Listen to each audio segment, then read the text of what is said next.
How do you put 10,000 feet or more of 300-pound test spectra onto a reel quickly?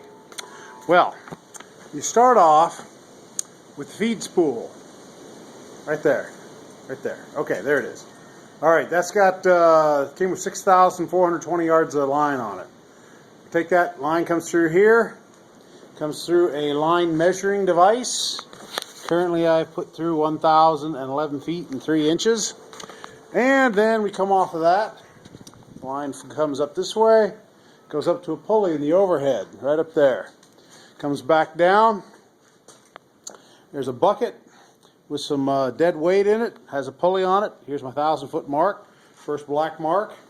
Line goes back up, goes through a pulley, comes back down through a second bucket, goes back up to a pulley, comes down to a pulley, which is held in place by those lead weights, and then it goes over to that winch. Wow. Whoo! Look at that thing. Okay, right now it's got almost 1,000 feet of line on it right there, and it's split. So on this side we're going to put 300-pound tests. On this side I'm going to put some 500-pound tests. Over here we've got two 12-volt deep cycle batteries. It's been fused. They're put in series, so I have 24 volts, which comes over to the motor controller. Absolutely wonderful. It's an Axe All-Trax.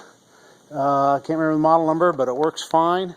Reversing contactor, and this is a contactor to, a solenoid that releases the brake.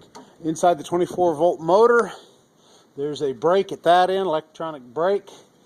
The motor, of course, gives you all the torque you need, and then it goes through a chain reduction to drive the spool. Here we have a backup manual brake, and if all else fails, we also have a pin lock over here that we can engage. That'll go into this one of these holes here, like this. Excellent. We got some tie downs here in case we need them, and we have a lead that we're not going to be using because we're going to use a Fairlead when we go to fly to Cape. So, wow, that's a lot of stuff. All right, well, we'll see you in about 1,000 feet or more.